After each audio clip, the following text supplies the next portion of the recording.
Well, with me now is Judith Blakeman, a councillor at the Royal Borough of Kensington and Chelsea. She represents the Nottingdale ward where Grenfell Tower is located behind us. Much has been made of the fact that residents had complained over and over again about the conditions. They had many, many concerns before we find ourselves at this point. Yes, well, residents said it's an accident waiting to happen, but nothing will be done until a catastrophe occurs. This is exactly what's happening.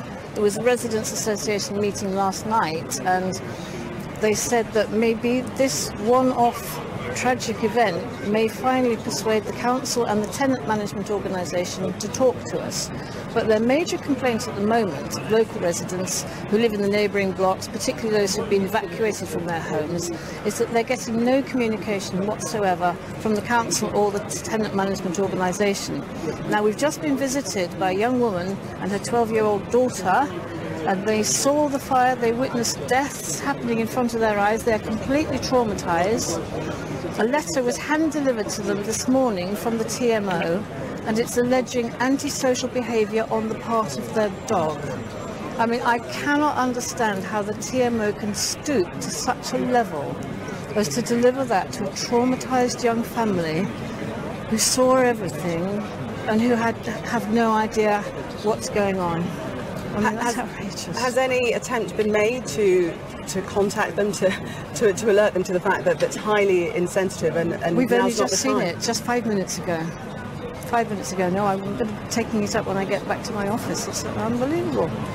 In your experience, what have people said about the way that the block was managed, how the TMO dealt with them and dealt with their specific complaints? Yeah, well, they always complain that they're treated with contempt, their complaints are not addressed. During the refurbishment project, I submitted on behalf of individual residents over 19 individual complaints, and some of them got responses, some of them didn't. But when the TMO did their review of how they'd handled the refurbishment project, they said there were only 9 complaints.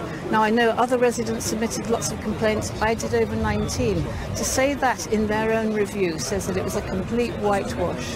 Why do you think that they seemingly treat residents with contempt? I mean, what sort of conclusions or theories do you have? Well, it's the culture that comes down from the council. This is a hugely unequal borough.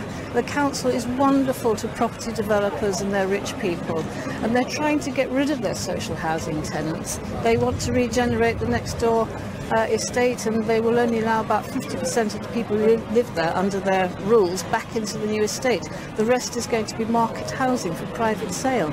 They're completely socially cleansing the whole borough.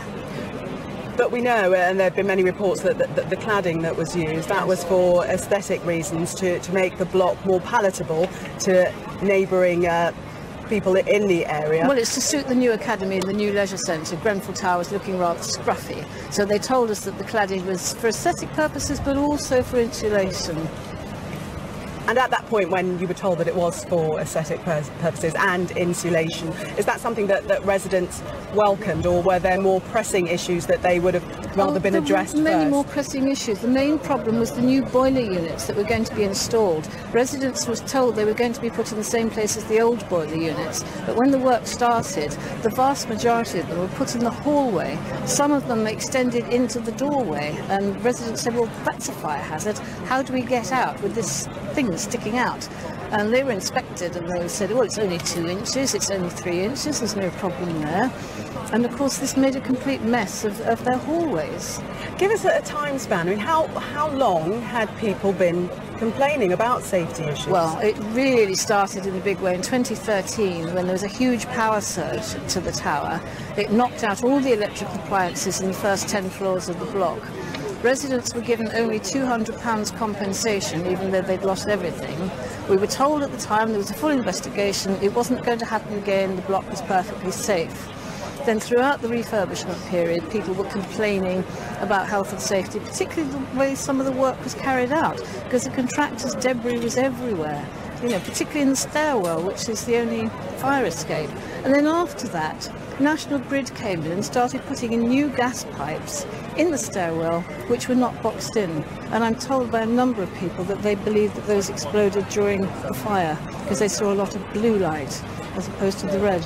Very quickly, are people hopeful that now something will be done to address their concerns? Well, it may be, but I mean, that letter today alleging antisocial behaviour on the part of doesn't suggest that there's been any change in attitude at all. In fact, it suggests something worse. So Judith Blakeman, thank you very much for speaking to us.